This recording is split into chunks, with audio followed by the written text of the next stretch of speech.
Welcome back, everyone, for more Santa Lucia. Oh my gosh, I'm so sorry.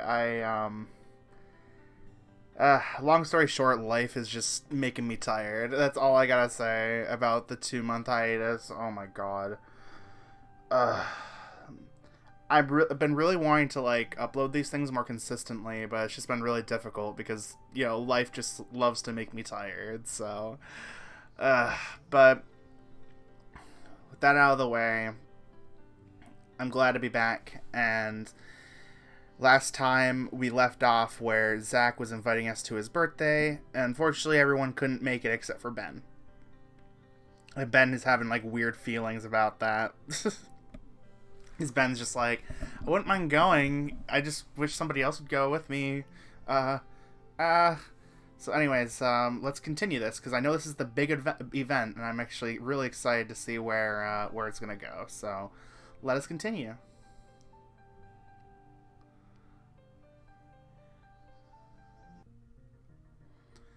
It's about 15 minutes before 7, and the sun is beginning to angle itself for its final descent into the water on the horizon. Walking along the sidewalk down Ocean Street gives us a spectacular view of it all. During the marathon, I ran down. Marathon, I ran down stretches of this road, but I didn't exactly have the luxury of taking in the sights as I went. The slow, casual pace I'm taking with Zach really helps to let it set in. Wow, the view is amazing, Zach. It is, yeah. So you grew up around here, right? Well, he stumbled with his answer. I've been here since I was about 9 or 10. I don't quite remember. I guess you could say I grew up in Santa Lucia still, right? I'm somewhat surprised at his peculiar response. Usually someone would just say they moved to a place. Yeah. Must have been nice seeing everything here all the time. He shrugs his shoulders. It's nice for a while, but you get used to it. Must have took a long time for you then, because this is still amazing to me. I should really get off campus more often. Honestly, that is a good piece of advice. If you're in college, you really should like explore the town or city you're in, because like I think my first year in college was mostly spent on campus, and like I didn't really get to get those opportunities until I had more access to when I had more access to friends with cars, or eventually get a car myself. And yeah, it's honestly, it's one of those things that I definitely recommend, because you'd be surprised of all the cool little things you find in your own town, or your own college town or college city. Honestly, I really do want to go back to the place I went to college. Like the city itself, not like go back to college, but yee. Sorry for the random, sorry for the random, interruption there. Let's continue. We continue on for a couple of blocks in silence. He's never been much of a conversation starter. So, who's all coming to the party? What do you mean? Any extended family gonna be there? No. I blinked a couple of times in response. I don't really know anyone in the rest of my family. Really? No cousins? No aunts or uncles?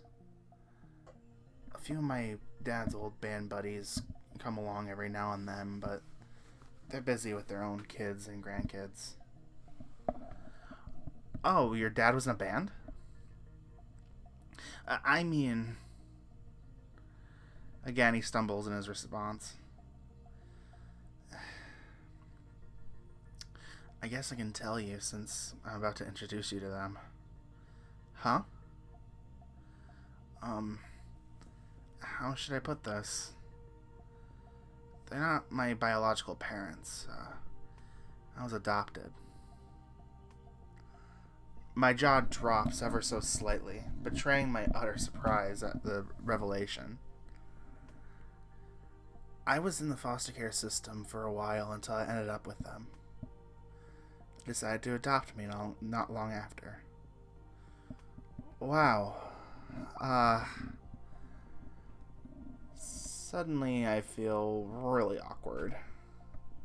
I hope I haven't said anything in the past that might have made him feel self-conscious about his familial situation. I know I don't exactly speak highly of my own parents. I'm sorry. I had no idea. It's okay. Though it's not something I tell everyone. Why is that?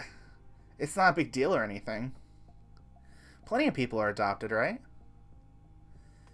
Yeah, but not everyone gets adopted by people like my parents. What's that supposed to mean?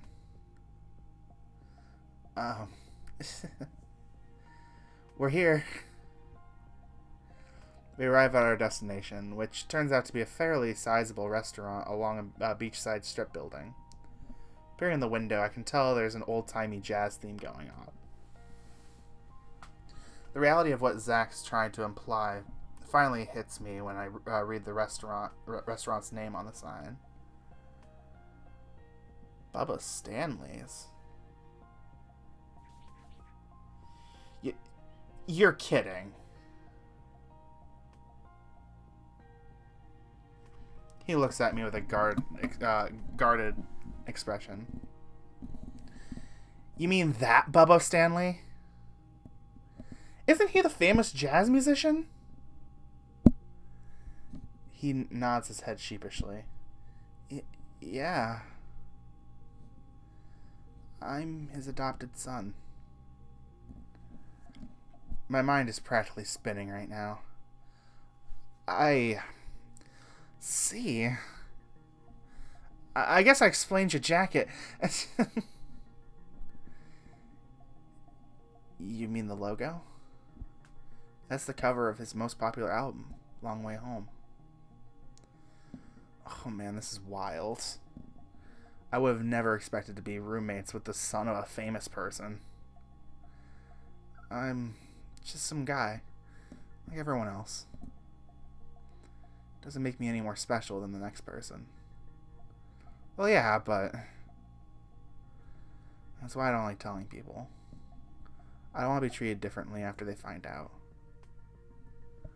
I put a hand over my heart and stare at him solemnly. I promise I'm not going to treat you any different than usual. Thanks. That's all I ask. Anyway, we should head inside. They're expecting us any minute now. Right! He sticks his keys in the lock and opens the door for us. I take a deep breath and steel myself. It's not often I meet a famous person.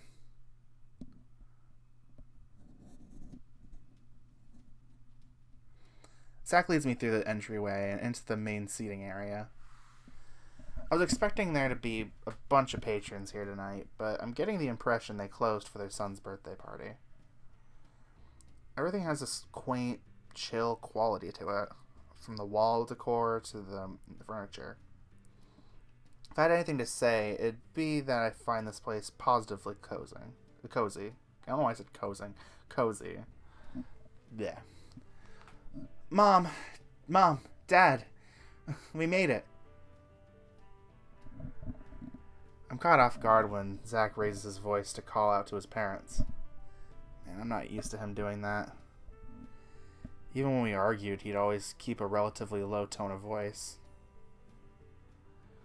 I nervously watch as an older pair of people emerge from around the corner. The old polar bear walks with a slight limp, though he has a cane to help support his weight. The raccoon lady, on the other hand, practically dashes forward when she sees Zach and pulls him into an embrace. It's obvious to me that these are Zach's adoptive parents. Zach, honey. Oh, I'm so sorry. I always end up clicking a little too fast. Zach, honey. It's good to see you. Welcome home, son. Zach returns his mom's embrace. He may have his hood on, but I can still make out the slight red hue his facial scales are taking on. Mom, I was just here last weekend. I know. I just get so worried about you. Both of us do. Especially with all the murders that have been happening lately. The old man chimes in. I'm struck by his deep, gruff voice and how it contrasts with his calm, gentle demeanor. Don't worry about me. I can look after myself. Besides, I'd rather be the one worrying about you two. The polar bear finally makes it to where we're standing. He places a hand on his son's shoulder and squeezes. That's precisely why... Sorry, I want to try something. That's precisely why you need to be careful. We don't know what we'd do with ourselves if anything ever happened to you. I know. Seems they might be aware of Zach's little habit of staying out later than he should. The old lady turns her attention toward me. And you must be Ben. Zach has told us so much about you. I feel my face flush red. He has? Even Zach seems a little uncomfortable with that admission. Mom? Dad? This is my roommate, Ben. Hello. I wave to both of them, trying to maintain a happy medium between casual and formal. Ben, this is my mom, Rochelle, and my dad, Stanley. Just act natural, Ben. They're normal people just like everyone else. It's an honor to meet you both. No, that's too much. Dial it back. The honor is all ours, Ben. Zach has spoke very highly of you. The old man takes his hat off and holds it over his heart before slightly bowing in my direction.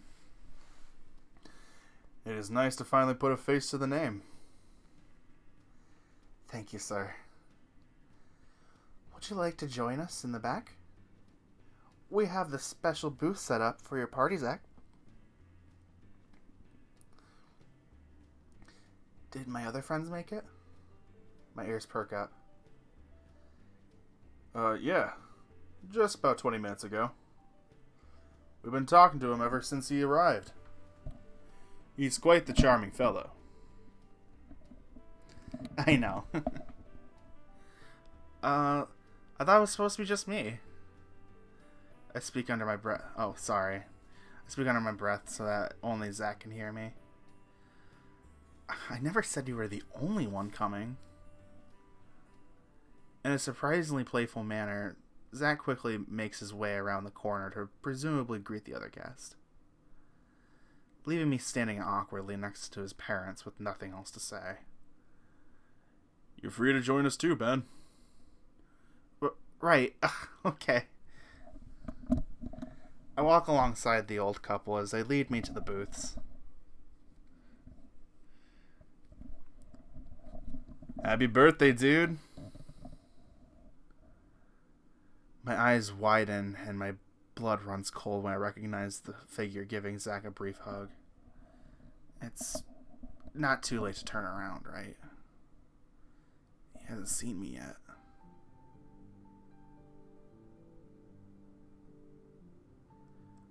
Our eyes meet in a moment that feels like an eternity. Ben? Well, geez, won't you look at the time? I believe I have to be anywhere else right now, but here right now. Hey, Russell. Meekly raise a hand and wave at him. Oh, good. You two know each other. Yeah, we do indeed. I struggle to keep my voice's raising pitch in check. We'll get started with preparing dinner. We left some assorted appetizers for everyone on the table. Thanks. No, please don't go. With a fake smile on my face, I turn my attention back to the others. Russell's clearly not pleased with the turn of events either. I'm glad you could make it. Though I didn't expect you to be here so early. Didn't I tell you later this evening? Uh-oh. He finally notices the scowl being sent his way. I thought I was the only one coming to your party, Zach. If I knew Ben was going to be here, I wouldn't have even bothered. Hey, wait a second. I finally muster the courage to step up to the table. It's not like I knew you were going to be here either. You didn't tell me jack shit. That's so. Now we're both looking at the dragon, who's clearly feeling like he didn't think this one all the way through. So this was all set up, huh? I already told you how I feel. Why would you do this to me? Just thought it would help. Zach. Never mind. I should probably get going.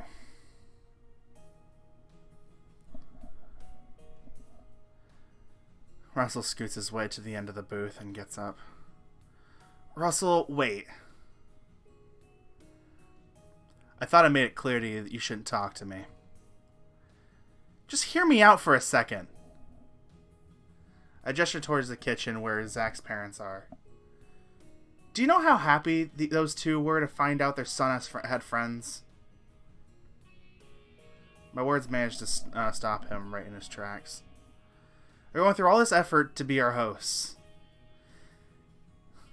They're even back there cooking us some food to eat. I don't know about you, but I don't want to come across as rude. The least we can do is stick around for a bit, right? The lion instinctively reaches for his necklace pouch. I should have smoked a cig before I walked in. Russell? Alright. You made your point.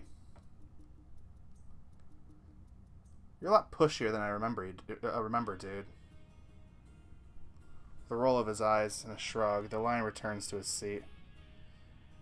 Hear that, Zach? I'm staying. Okay. I'm sorry about what I did, guys. I just wanted you to kiss and make up. What? Who said anything about kissing? She's a figure of speech, dude. I'm surprised when Russell gestures towards the sea across from him. What are you standing around for? Let's not keep the birthday boy waiting. Take a seat, Ben.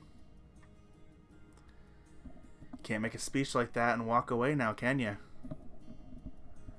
Right. There we go. Practice what you preach. The crisis averted. The ice seemed to have melted enough between the two of us that we're at least talking to each other now. I sit down on the other side of the booth, giving me a clear view of the others. I'd like to think I made a stand there for Zach's benefit, but truth be told, I'd really like a chance to talk to Russell and finally clear the air between us. So, got us together? Was there something specific you wanted us to talk about, or are you just winging it? I guess I am winging it, aren't I? I raise an eyebrow at the dragon. Really? That's unusual for you. You're the kind of guy that seems to have a plan. To be fair, this almost never works. Now there's a freaky statement. What's that supposed to mean? Oh, sorry. I was mumbling to myself. What I meant was the kind of thing never works. What I meant was this kind of thing never works in real life. You trying some of your comic book logic on us? If it gets results, I guess. Somehow all the tension from earlier has seemed to evaporate. All three of us laugh at the silliness of what just transpired. Not gonna lie, that's freaking cute. The lion taps his fingers on the table. Damn. Wish I didn't finish all those chips and salsa while I was waiting. Props to the chef. Those are really fucking good. I'm sure my dad would love to hear that. The salsa is a special recipe he learned as a teen in New Orleans. I never would have guessed that such a famous musician's also a accomplished chef. If you'd like, I can get you some more. My ears perked up at the offer. Color me intrigued. I'd like a serving too. Okay. I'll be right back. The dragon slides underneath the table and out the other end. Wow. I didn't expect that. You could have just asked me to move, you know. I've lived here most of my life. I'm used to doing this. If you say so. I watch as the dragon's tail sways as he dashes into the kitchen. It's very subtle, but I can tell by his body language he's happy with how things are turning out so far.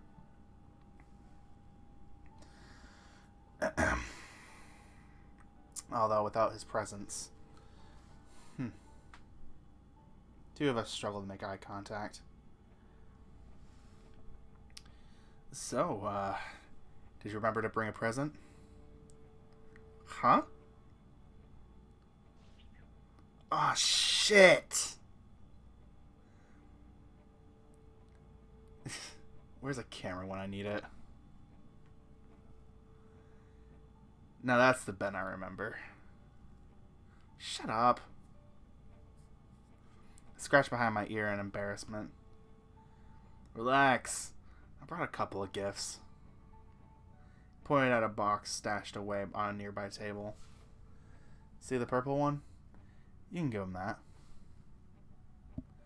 Really? Are you sure? It's not like he saw me carrying anything on the way here. Yeah, just say you hit it up your ass or something. I don't know. I'm sure he'll appreciate it either way. Thanks, Russell. Don't mention it. Better not to disappoint the guy on his birthday, right? Yeah. I know money's no object for him, but this is a really nice gesture. Not just for Zach, but for me too. It's like an olive branch. So what is it? That's a backup. Yeah, that's backup gift. The one I'm gonna give him is a few rare issues of a comic series he collects. Cost me a couple $1,000, but Zach's worth it. My God, that's a lot of money. Not like I have anything better to spend it on. As for you, you're gonna give him a pack of guitar strings. I don't know if you've noticed, but he's been running with some real worn out strings for a while. I didn't. Then again, I don't know that much about guitars. Lion shrugs his shoulders.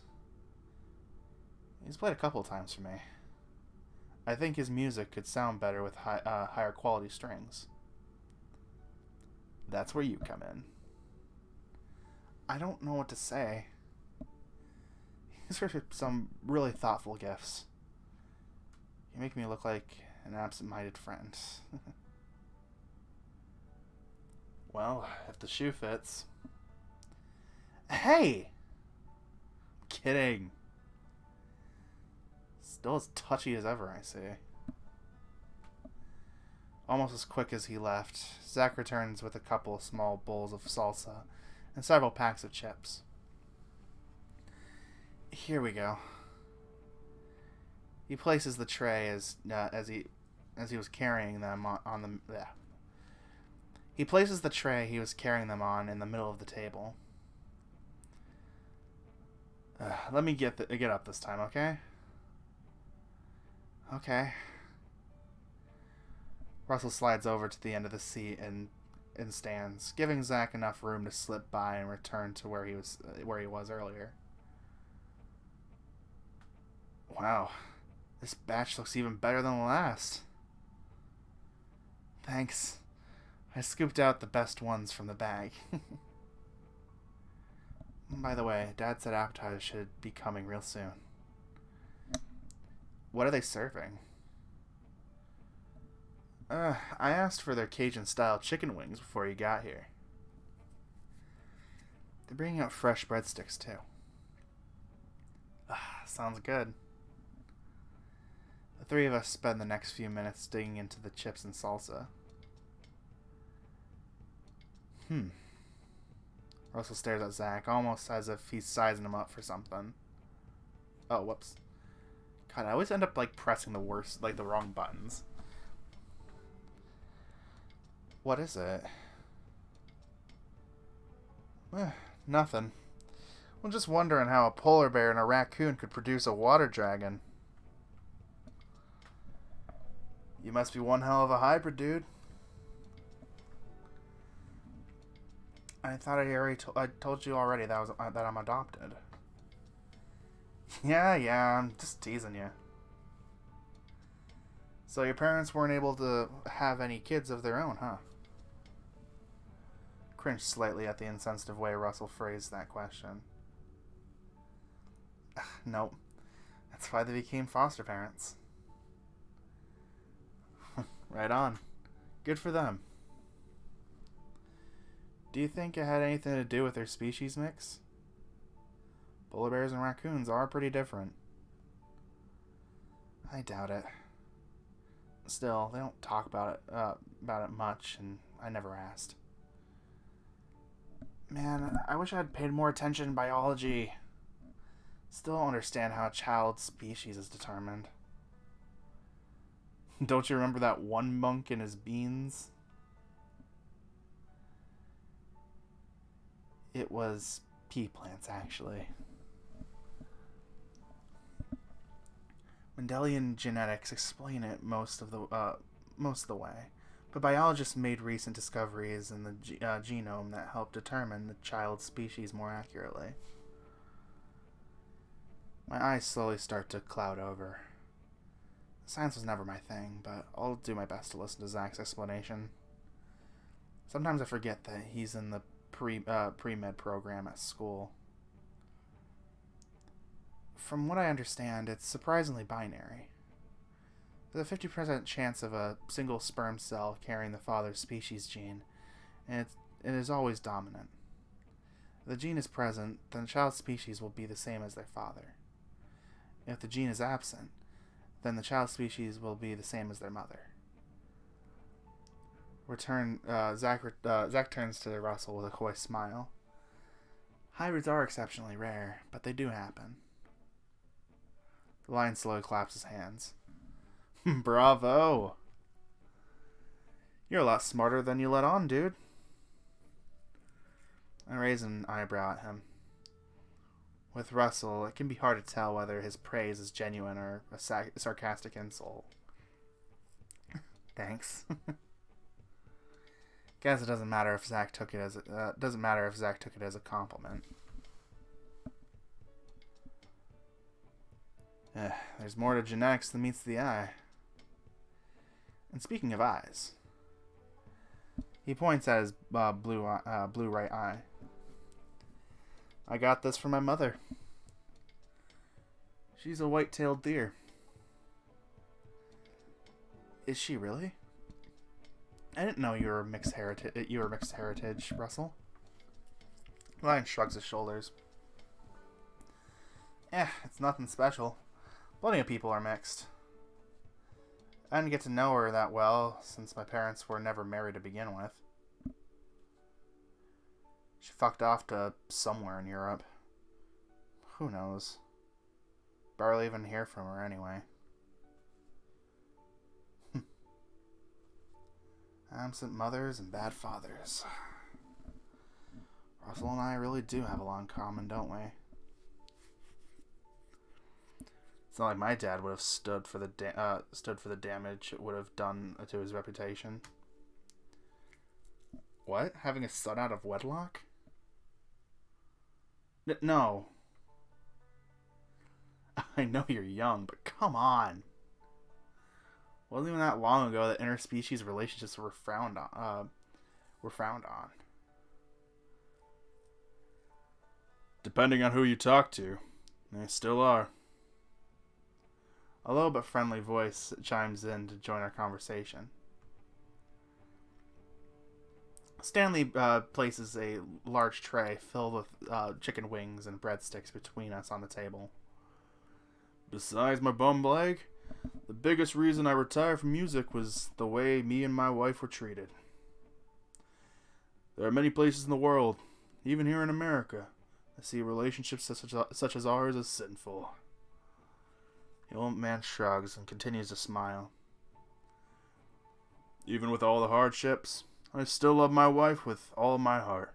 Wouldn't trade our time together for anything. He looks at his son and winks. Life always has a way of working out in the end. Plus, young people are much more open-minded these days than we were in our youth. The doors are wide open for you now. I'm confident you boys won't have to suffer through the same trials we did back in the day. Anyway, that's enough of my soapbox. Enjoy the wings. I'm off to start preparing the entrees.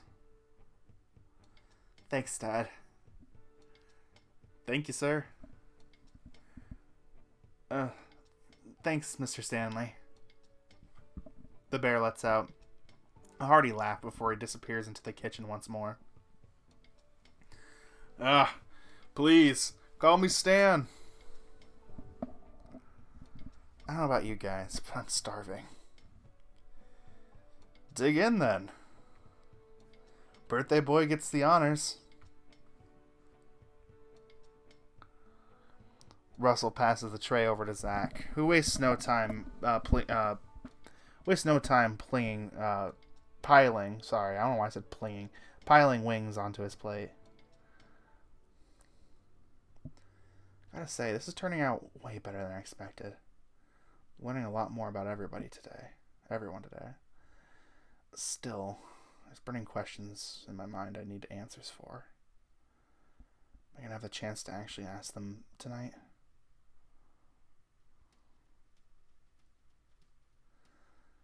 About an hour has passed at this point. We made it through dinner, presents, and singing. Now things are starting to wind down. Zach and Russell continue a lively conversation on the other side of the table while I check my phone. Funny, Karina hasn't texted me yet. Hope everything went alright for her and that Malcolm thing. Hey, do you mind if I step outside for a bit? I need a smoke. The lion taps the little box hanging around his neck. If you really need to. I wish you wouldn't smoke. It's gonna kill you someday. Rather than getting defensive, Russell just laughs. I'm gonna die someday anyway. Might as well enjoy the time I have left, right? With that, he slides to the end of the bench and stands up.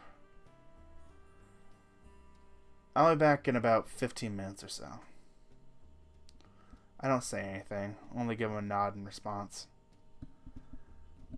Once I'm confident the lion is out of earshot, I address Zach.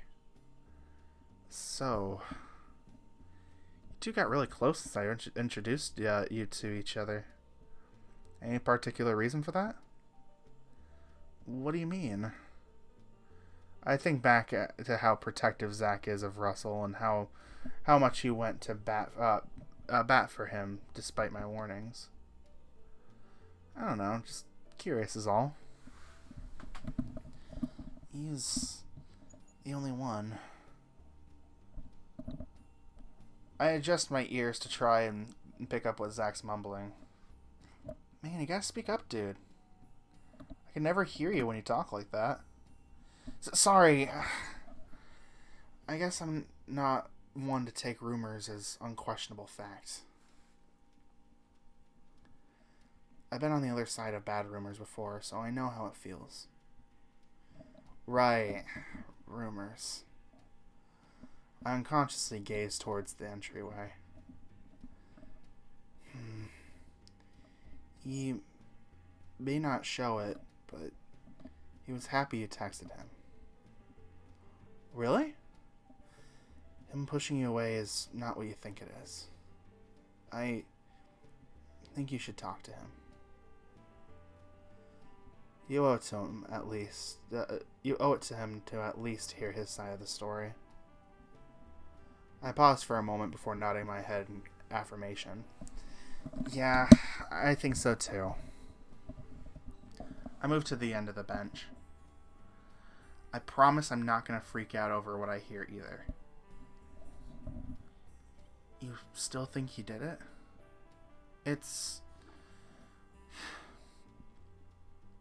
He backs me into a corner, practically demanding an answer. No, not really. But there's gotta be a reason he won't defend himself. I can tell you from experience. Sometimes it's just easier to let people believe what they want to believe. And when everyone believes something that damning about you, a chill runs down my spine. Sounds like my worst nightmare. I've been such an asshole. My God. That's the exact reason why I don't want people to know about my nightmares and hallucinations. I don't think I could handle it if I became the freak everyone points and laughs at. And yet here I am, hopping on this same kind of bandwagon against Russell. I think I see your point now, Zach. You do? Yeah. I need to apologize to Russell. I'll be right back. Thanks for helping me realize this, Zach. I'm glad. With that out of the way, I waste no time making my way out of the restaurant.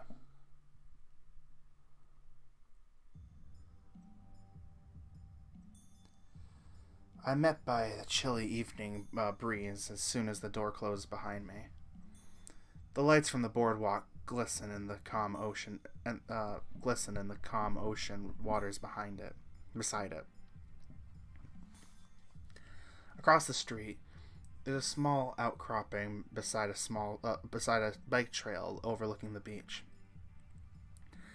I recognize the figure leaning against the railing. I take a deep breath to prepare myself, then cross the street once it's clear. Without saying a word, I take a spot near him on the railing and gaze out at the waves rolling in. We stand like this for a while, neither of us willing to break the silence between us.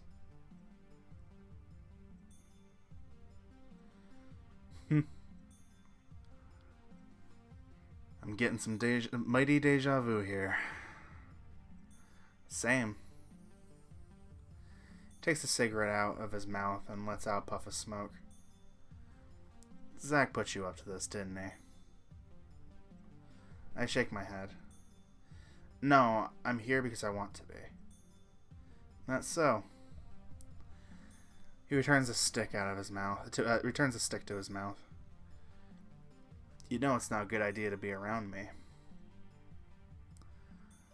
I'll put up with it for the sake of Zach, but you really should head back inside. Actually, I don't know why it's not a good idea. I have my ideas as to why, but you've never given me a definitive answer. I speak while still staring out at the water.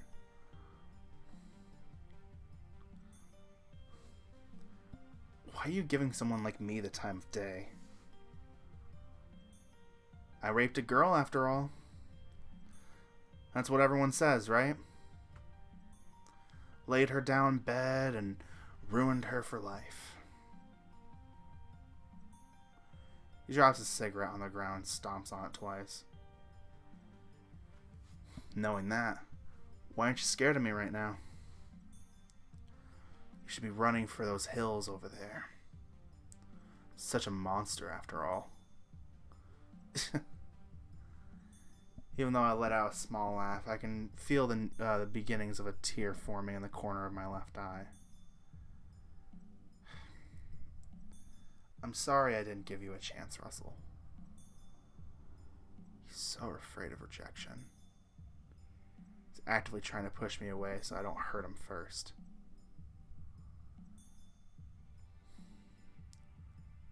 I wish I had realized this all those weeks ago. What? I see now why you and Zach are such close friends. I turn to him and smile. He's the only one who listened to you, isn't he? He angles himself away from me so I can't see his face. So what if that's true? Doesn't change what happened. His words tell a completely different story from his body language. Now you're just lying. You wouldn't be acting this way if it were true. Zach wouldn't have this much faith in you if it were true. Russell, I want to believe in you too. But you're going to have to be open and honest with me first. Can you tell me what happened? My words seem to finally get through to him. He turns around to face me. Why do you have to do this? I've given you such an easy way out. You wouldn't have the stink of being associated with me for the rest of your college career. All you had to do was leave me alone. Shrug my shoulders and smile. What can I say? There's no point in taking the easy way if it's wrong. Besides, me and the easy way don't exactly see eye to eye, if you catch my drift. You're a brave one, kid. I'll give you that.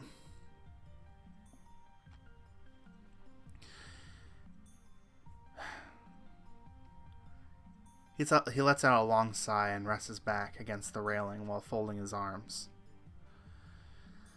So you really want to know what happened, huh? To tell you the truth, not even I know what really happened. And I was there. So why do you believe it? Everyone else does, so it must be true. What I did to her must be true, right? Maybe I didn't pick up on a cue. Or maybe I went too far with something. Tell me what happened. Okay. Strap in. It's a long story. I'm sure we've got time.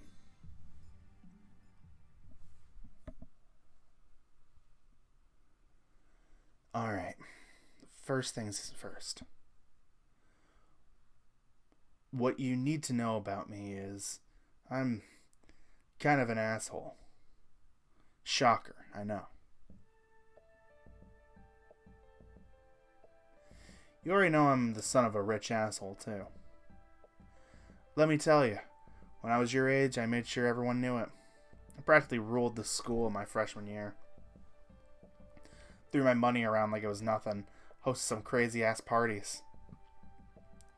Women wanted to be with me. Men wanted to be with me. And some men just wanted to be with me. Oh, wait. Did I misread that? Sorry. Oh, sorry. Women wanted to be with me. Men wanted to be me. And some men just wanted to be with me, too. I was never picky with my conquests. I liked them all shapes and sizes. Any configuration down there. Didn't matter. I was getting what I wanted out of it regardless. Sex? No. Validation. Proof that I exist. Proof that I was worth a damn. Everyone valued me for something. That despite all my various fuck-ups, I still had something I could offer besides wealth.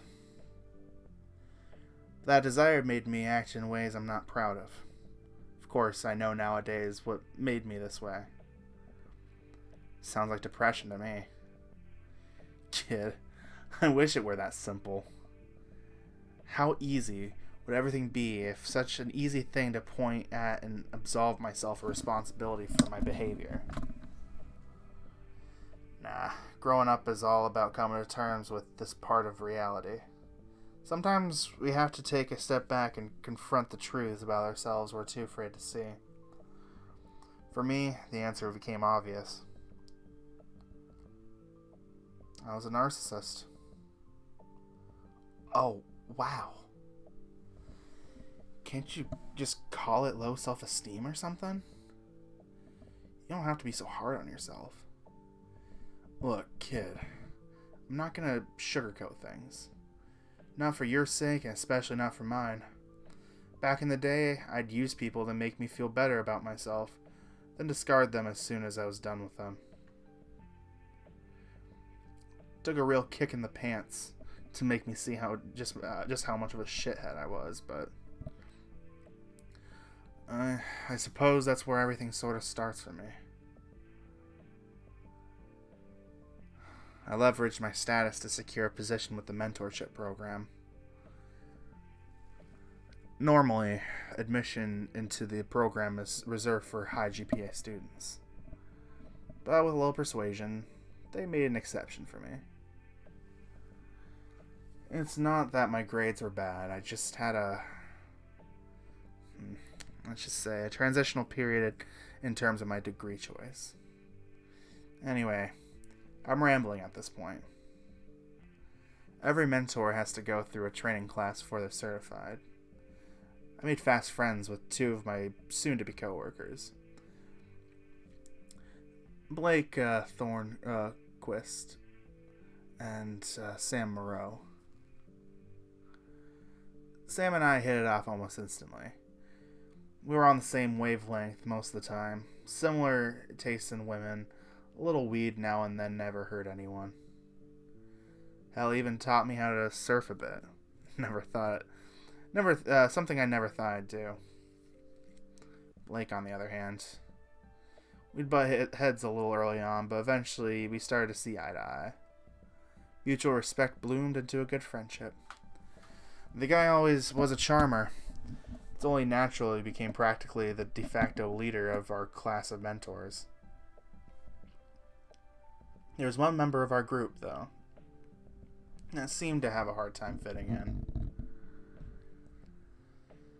Let me guess. Was it Chris? Yep. Poor guy. It was hard for me not to feel sorry for him. He'd always sit in the back of the class and rarely interacted with the rest of us. Hardly mentor material, if I'm being frank. Well, long story short, the three of us took Chris under our wing and taught him the ropes. Or at least, well enough that he could fake it. I don't think he ever truly overcame his shyness. He just learned how to mask it. I think I know what you mean. Fast forward to the end of winter semester. With the training class finished, our first real job as mentors was to welcome incoming students for the spring orientation. Wait, there's spring orientation too? Yeah, it's mostly for transfer students, though there's the occasional freshman that decided to start a semester late. There was another member of the mentors who was extremely popular and well-liked besides Blake. Her name was Katie. Blake was the leader for the men, that Katie was the leader for the women. She had it all. Charm, wit, intelligence, beauty. She was even a pre-med student, for Christ's sake. Everyone who had her as their mentor during orientation gave her top ratings. We never interacted much, but I respected the hell out of her. She really got me to stop and think about how I was handling things on my side. At this point, I'd started to mellow out and, on the whole, bang anything with a pulse thing. For whatever reason, being a mentor started to fill that void I had deep inside of me. Things stopped being all about me, and I had to start thinking about students I was responsible for. I wanted to be the best damn mentor for these kids that I could possibly be. It gave me a sense of purpose I was sorely lacking in my college career, especially after I lost interest in my original major. You weren't always a psychology student? Nope. Started out as a physics major.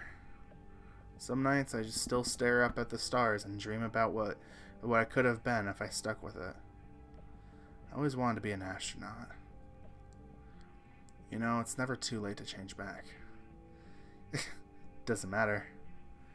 I've learned to live with my decision. Anyway, let's fast forward a bit more to spring break. Most students have something to do for it, like party on the beach or take some wild trip backpacking in Europe. You know, the usual. But you have a few who decide to take their academics seriously and stay on campus. Naturally, being the great student that I am, I stuck around too. Are you being sarcastic, or... Yes, it's a joke. I didn't feel like doing much, and I knew a few of my students were stuck on campus with no place to go. I did what any good mentor would do and kept them company. Video games, manga, pizza. I really got to know those kids during that week. You sound like you really enjoyed being a mentor. Yeah, I suppose I did. Okay, so this is where things start to go down. Hope you're ready for it, because you have my full attention, Russell. Thanks, kid. So the school puts on an event during spring break for the students who stay behind. Kind of an Easter celebration with the serial numbers filed off, if you know what I mean. Right, have to keep things neutral. Exactly. Well, I wasn't the only mentor on campus. There were several of us. It was me, Tariq, Omar, Allison, Chris, and Katie. We decided it was prime bonding time, so most of us got together and hang out for a bit by the bonfire in front of the UC. Just the mentors? Yep, just us.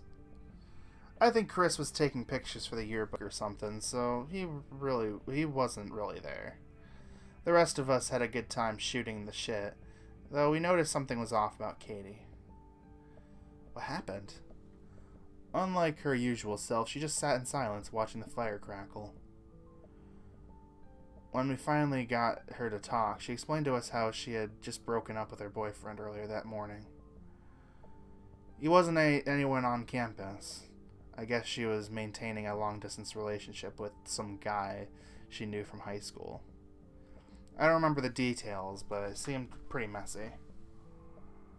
Anyway, I wanted to pay her back for everything she'd done for me up to this point. Started talking to her and trying to cheer her up. After a bit, she seemed to have improved and joined us in our conversation. As the night went on, though, I could tell her mind was still elsewhere. That's when I noticed something else weird. She kept drinking from her water bottle and wouldn't accept of the drinks we were offering her. What kind of drinks? Sodas, punch, the usual campus-friendly stuff. She was drinking her sorrows away. God, man, that's too real. Why? I was just wondering. I'm not that kind of guy, kid. And she was a smart enough girl to know better. Eventually she stood up and said she was heading back to her room for the night. It was weird. She nearly stumbled into the fire. Almost as if she hadn't slept for days. Feeling concerned for her safety, I volunteered to escort her back to the dorms. I tried to keep up the conversation between us, but she was definitely acting off. Every time I brought up her ex, she'd change the subject on me. I'm not one to push someone when they're uncomfortable, so I backed off. I see. So I managed to get her back to the dorm building safely. I was about to head back to the party, but she wouldn't let go of my hand. Katie told me how lonely she was feeling and wanted me to stay with her a bit longer. And I made the biggest mistake of my life. He went up to her room with her. Yep. And well, I wasn't exactly about to turn down a good time. Especially with a smoking hot ferret like her. She offered me a drink, and that was that. Russell, the rest of the night is a blur, but I do know one thing for sure. I fucked her. I woke up the next morning lying in bed next to her. She looked so peaceful. I didn't have the heart to wake her up. When I slipped out of the bed, I was butt naked. It finally hit me what happened. I don't know why, but for some reason I panicked. Silently slipped on my clothes and got out of there. Wandered down to the marketplace and sat on a bench looking out at the ocean. Can't believe it. I slept with Katie. A girl I both admired and had the hots for her. And yet I couldn't stop feeling guilty over it. I guess my time as a mentor really changed the way I saw things in life. The old me would have never felt this way, but that's the way things go. Fast forward a week, classes are back in session. Never heard back from Katie, so I assumed things were fine. Till I was called into the administration building. Apparently Katie had decided to withdraw from the school, and not long after our night together. They said they had picture evidence that we were in contact alone together. However, Katie gave me no reason as to why she made her decision. She just quietly decided to up and leave. I don't know. She also deleted all her social media accounts and hadn't responded to emails from any of her friends. That's really strange. You're telling me. In the end, the administration gave me an ultimatum. Quit the mentorship program, or they'd forward the case to the authorities for investigation. That's fucked. It's not even the worst part. I wasn't allowed to talk to Katie or anything involving that night until the school finished their own investigation, which was enough time for the rumors to start growing. And the rest, as they say, is history. Lost all my friends, and the coworkers I was once close with turned their backs on me and actively crusaded to get me kicked out of the school. Fuck you, Blake. Of course, the administration never found anything to condemn me with, but at that point it was too late. Everyone had already made up their mind about me, and that was that.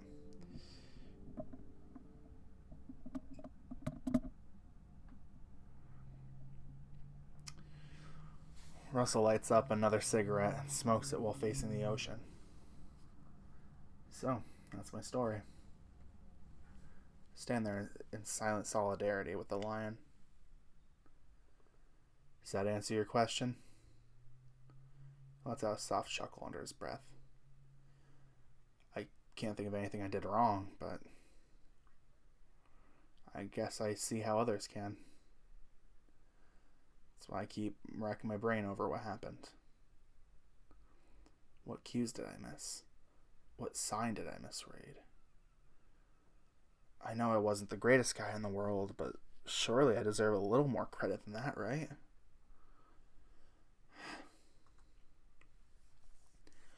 He slumps his shoulders and turns around to lean against the railing.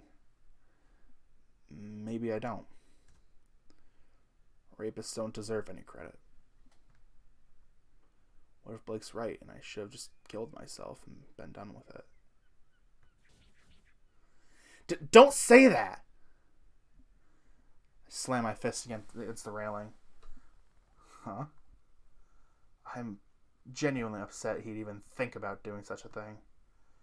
Now that he's told me his side of the story, I feel like even more a fool for buying into the rumor. The fact that you're so conflicted over this is proof enough to me that you're not what they say you are.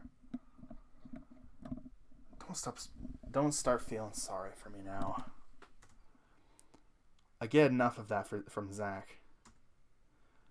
What is it you want to say then? Want me to say then? He smiles while blowing out a puff of smoke. Nothing. You cared enough to hear me out. That's good enough for me. I'm sorry I didn't give you a chance, Russell. Believe it or not, there's no hard feelings. I get it. Like I said before, associating with me is a risk. It was selfish of me to try and pull you under my wing, given all the crap that follows in my wake.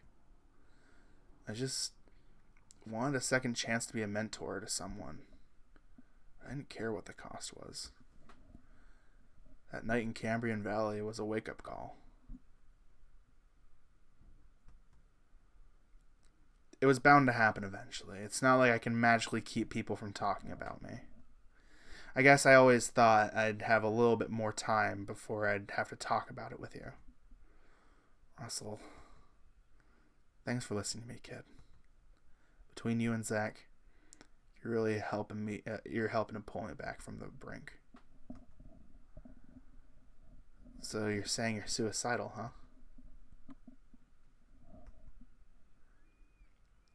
Maybe a little bit.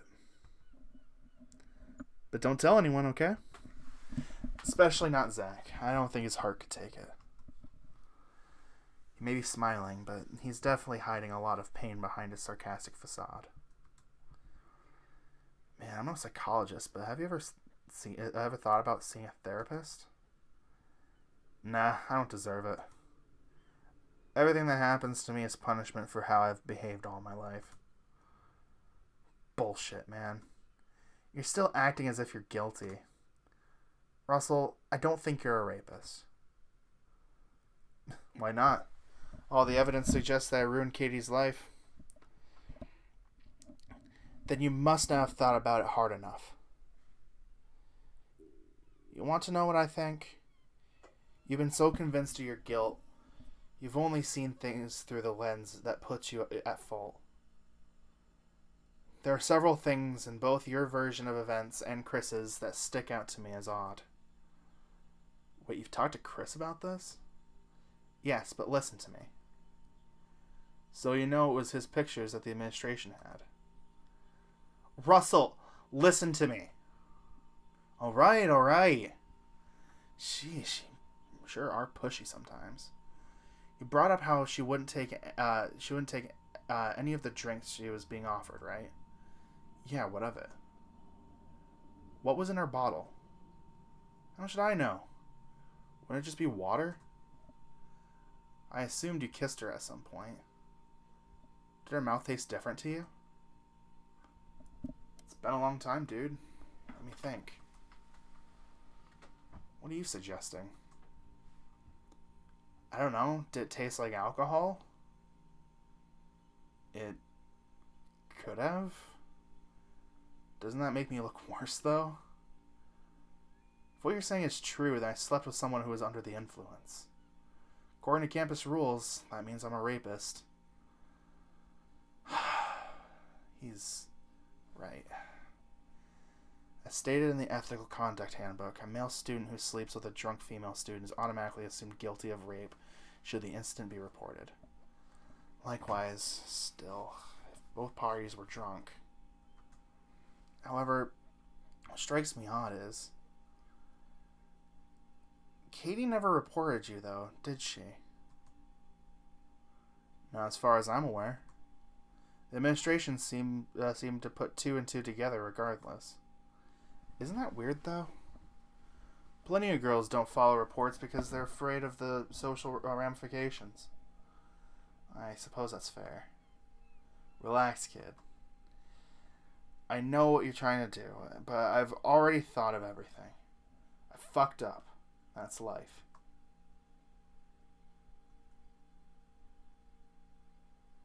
Close my eyes in frustration. Try as I may. It's like I'm running... Oh my gosh, I'm so dumb. Try as I may. It seems like I'm running up against a mental wall that won't budge. He's so convinced that he's got the answer. He's willing to throw away his whole life over it. There's got to be something here. Some detail that can help figure out what really happened. This whole scenario stinks. Keep going. You almost have it.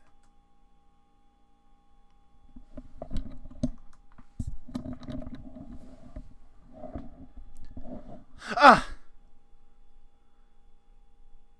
I thought like somebody was like interrupting. Sorry.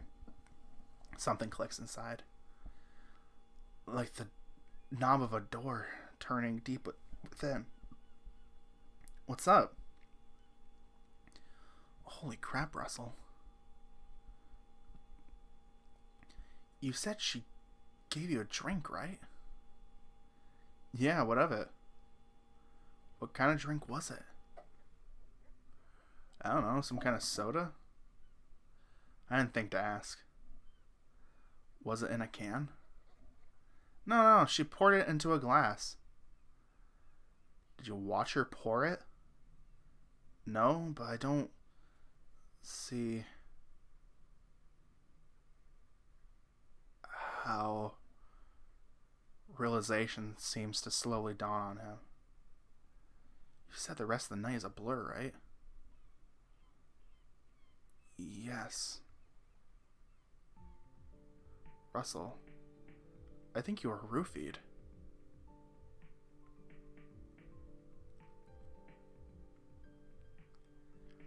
He says nothing and only stares off in the distance. Are you okay? No. He puts out his cigarette and tosses it in the nearby trash can. How could she even suggest that? Katie is an angel. She would never do something like that. And if it's true, who the fuck would believe that? I'm the one who got... That Katie would... It's bullshit! He kicks the railing out in frustration. Total fucking bullshit! I wait patiently for him to calm down.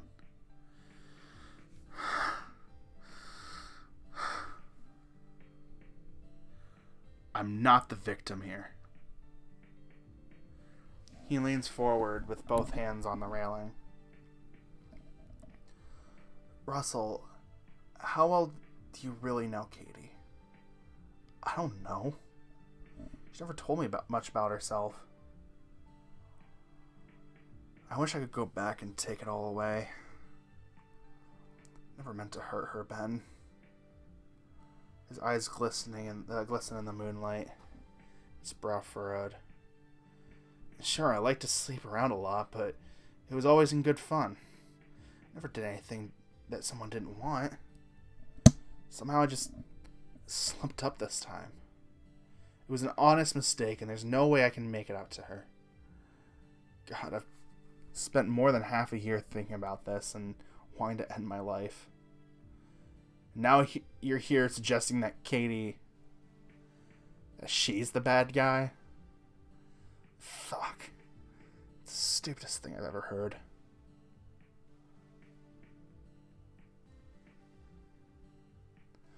Underneath the tears of frustration and the self-hatred, there's a spark that seems to well up inside. But I can't deny it's making a whole lot of sense to me right now. I know it shouldn't. It's too easy. But it's so easy it makes sense. It all lines up. I mean, she was a lab assistant for the chemistry department. She'd most likely have access to all those kinds of chemicals. And for the life of me, I can't remember a single thing that happened after a certain point. But why would she do that? That's the part that makes no sense. Russell, remember what you told me up at the overlook in Cambrian Valley?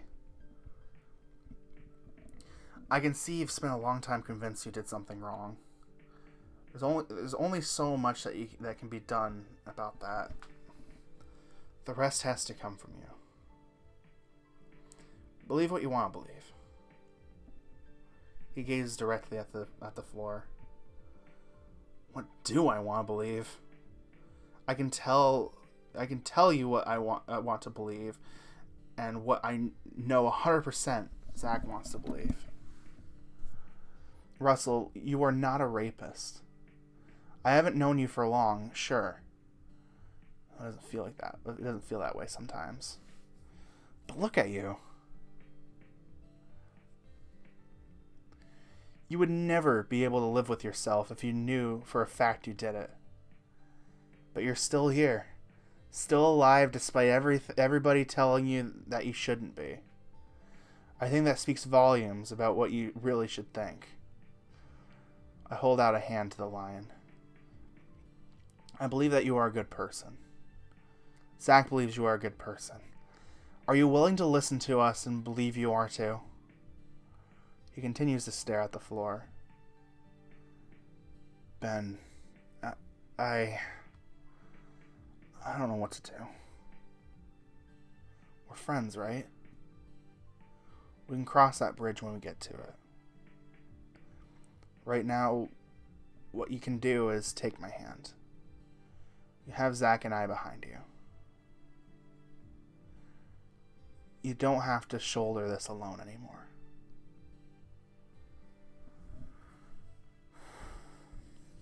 I hold back a sigh of relief as the lion finally accepts my gesture. Thanks, Ben. I smile at him and nod. Why don't we head back inside? It's getting kind of chilly, don't you think? Yeah. I'm sure Zach's wondering what's taking us so long, too. Lead the way. I'll be right behind you. Alright. I'm stepping away from the rail. As I'm stepping away from the rail, I hear a curious noise in the trash can nearby. Looking over my shoulder, I see Russell pouring out the rest of his cigarettes from his necklace pouch. Make our way across the street and back to the restaurant in silence. Alright, I think this is a good stopping point. Oh my gosh. so many, like, just lately it's been, oh, this game has been so crazy. Oh my lord. I don't know.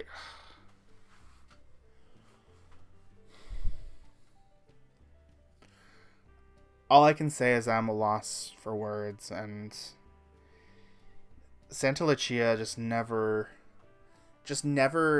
stops being real.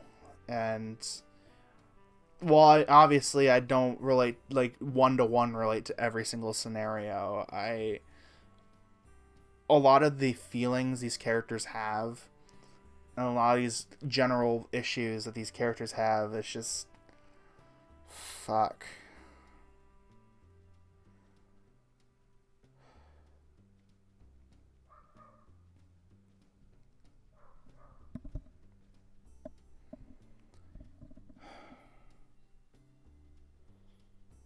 God, all that self blame is too real, man.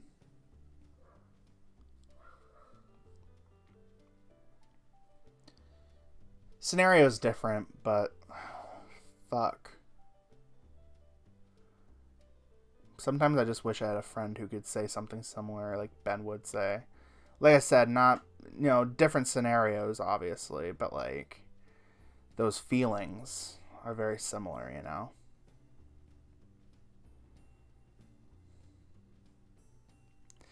Anyways, I'll see you all next time. We'll continue October 3rd. See you all next time.